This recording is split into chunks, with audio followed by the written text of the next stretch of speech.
Assalamualaikum warahmatullahi wabarakatuh. Innal hamdalillah nahmaduhu wa nasta'inuhu wa nastaghfiruh wa na'udzu billahi min syururi anfusina wa min sayyiati a'malina. May yahdihillahu fala mudhillalah wa may yudlil fala hadiyalah. Asyhadu an la ilaha illallah wahdahu la syarikalah wa asyhadu anna Muhammadan abduhu wa rasuluh. Allahumma salli ala Muhammad wa ala ali Muhammad. Amma ba'd. Para jamaah rahimani wa rahimakumullah, mari banyak-banyak kita panjatkan puji syukur kehadirat Allah Subhanahu wa taala yang hingga saat ini masih memberikan kepada kita semua satu kenikmatan di mana kita masih mampu untuk berkumpul bersama di tempat ini, baik itu menjalankan sesuatu yang sifatnya wajib maupun yang sunnah secara berjamaah. Para jamaah sekalian, ada satu hadis di mana Rasulullah mengajarkan kepada kita semua satu doa yang lazimnya kita baca dalam zikir setelah salat subuh. Allahumma inni as'aluka ilman nafi'a wa rizqan thayyiba wa amalan mutaqabbala. Rasulullah mengajarkan kepada kita untuk memohon tentang tiga hal yang penting. Allahumma inni as'aluka ilman nafi'a. Kita bermohon untuk memperoleh ilmu yang bermanfaat. Kemudian yang kedua, rizki yang thayyib. Dan kemudian yang ketiga yaitu amalan yang diterima. Nah, para jemaah sekalian, terkait dengan amalan yang diterima ini, saya rasa tidak ada di antara kita. Pasti kita semua menghendaki semua amal soleh yang kita bangun, segala amal ibadah yang kita bangun, itu semuanya diterima Allah Subhanahu wa taala. Tentu saja dalam hal ini amalan ini adalah amalan yang dilandasi dengan yang pertama, keikhlasan hanya untuk mencari ridho Allah, bukan mencari pujian atau pencitraan kepada manusia. Yang kedua, tentu saja amalan yang dimaksud di sini yang kita minta untuk dikabulkan atau diterima Allah adalah amalan-amalan yang dilandasi dengan ilmu yang syar'i, sesuai dengan tuntunan Rasulullah dan tuntunan para sahabat sekalian. Nah, untuk itu para jamaah, untuk mengetahui apakah amalan kita, sholat kita, puasa kita, bacaan Quran kita yang sudah mulai banyak yang mulai khatam, apakah diterima Allah Subhanahu wa taala atau tidak, ini bukan wilayah kita untuk mengetahui. Karena ini merupakan hak prerogatif Allah. Tapi paling tidak ada beberapa ciri-ciri yang disampaikan oleh para ulama untuk bagi kita mengevaluasi apakah amalan kita ini diterima atau enggak. Yang pertama, tanda bahwa satu amalan diterima sebagaimana disampaikan oleh Ibnu Rajab rahimahullah. Beliau mengatakan Allah Azza wa Jalla apabila dia menerima amal kebaikan atau amal soleh seseorang, maka Allah akan berikan taufik kepada orang tersebut untuk melakukan amal kebaikan setelahnya. Sebagaimana salah seorang ulama juga mengatakan, ganjaran dari satu perbuatan baik atau ganjaran dari suatu amal soleh adalah taufik orang itu diberikan kemudahan untuk melaksanakan amal soleh yang setelahnya. Maka dari sini para jamaah sekalian, jika ada seseorang yang melakukan satu amalan soleh, kemudian dia dimudahkan untuk melakukan amal soleh yang setelahnya, maka ini insya Allah merupakan satu tanda bahwa amalan soleh yang pertama itu diterima Allah Subhanahu wa taala.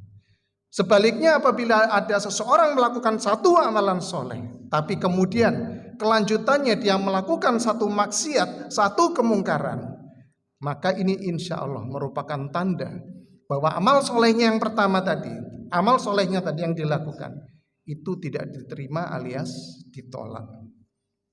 Nah, para jamaah sekalian, ada suatu pepatah Arab yang berbunyi, al-hasanatu takul ukhti ukhti, wal maksiatu takul ukhti ukhti.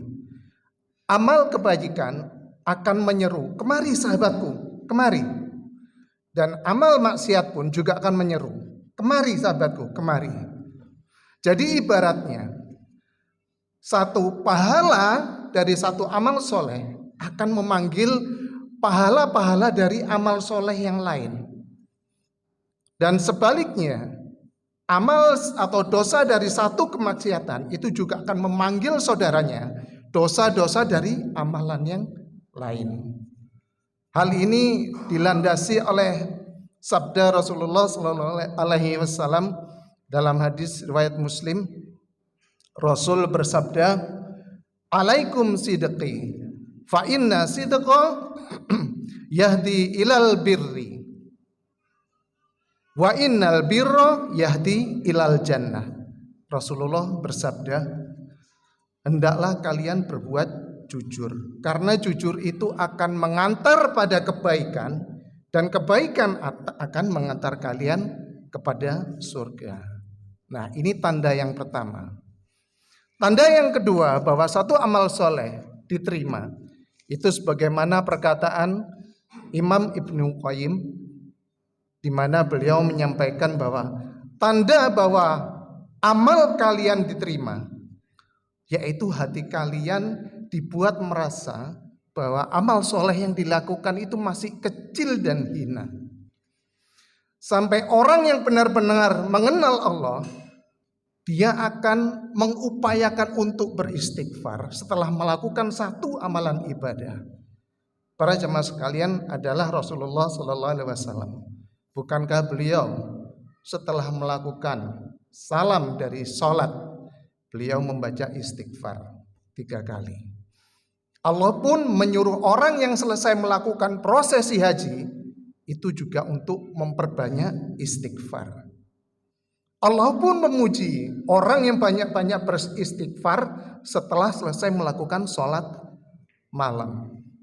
Maka dari sini para jamaah sekalian, bagi seorang hamba yang mengenal kewajiban-kewajibannya kepada Tuhannya, bagi seorang hamba yang mengenal kewajiban dia sebagai makhluk kepada Sang Khalik, maka dia akan banyak-banyak mengevaluasi kualitas amal soleh yang sudah dilakukannya, dan juga sekaligus dia akan mengevaluasi aib-aib dan kesalahan yang melekat pada dirinya, sehingga dia akan kemudian begitu selesai melakukan amal soleh, dia akan melakukan banyak istighfar karena merasa dalam hatinya amal soleh yang dilakukan kemarin itu masih terlalu kecil, masih hina.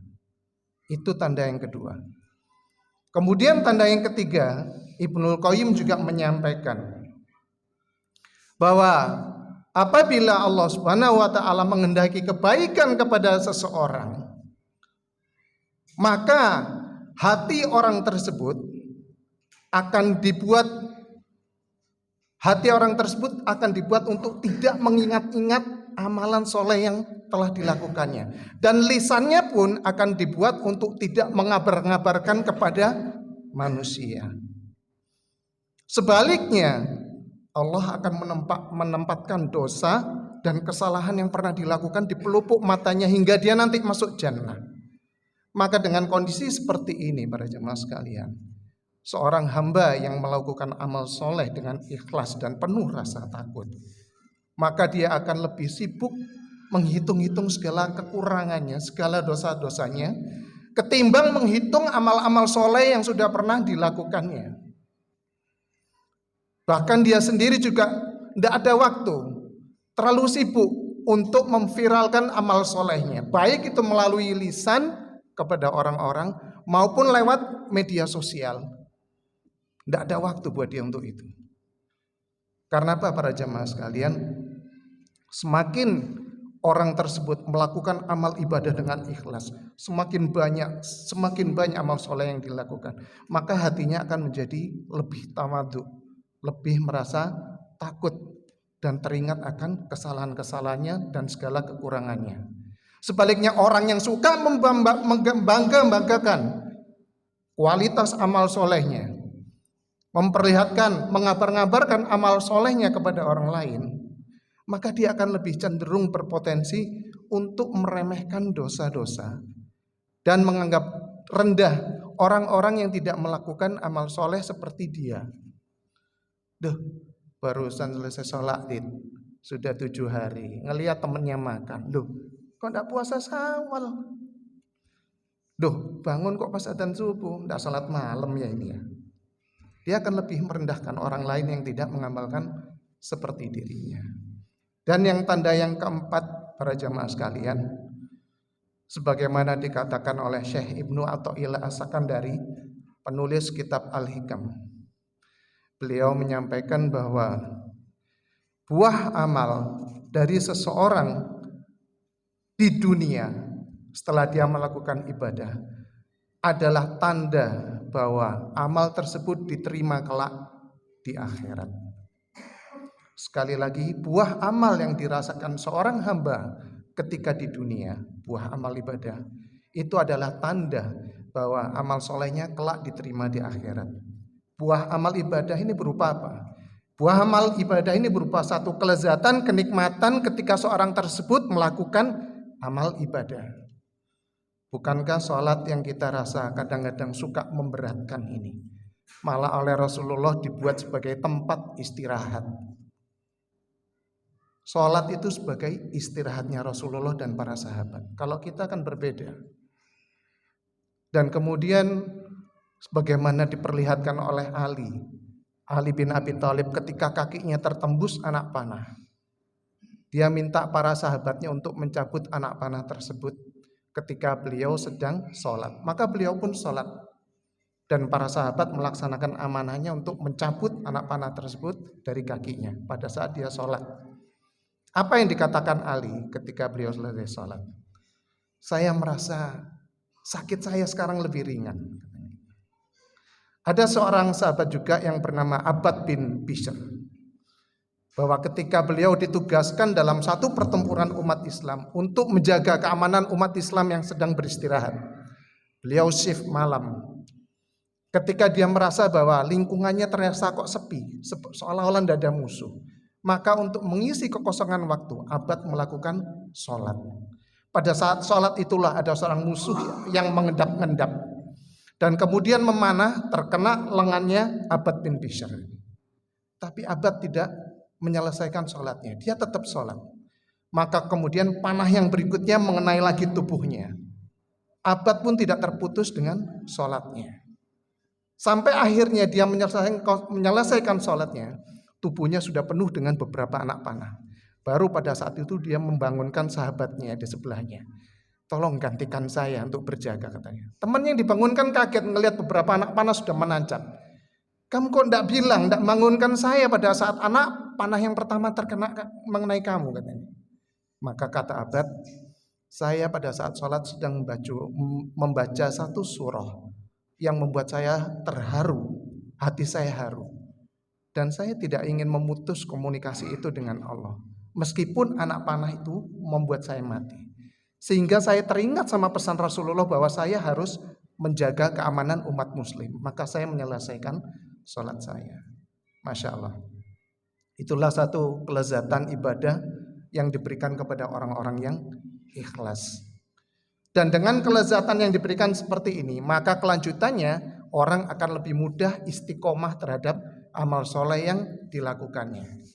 Kalau orang sudah istiqomah melakukan sholat duha, tidak enak satu hari rasanya.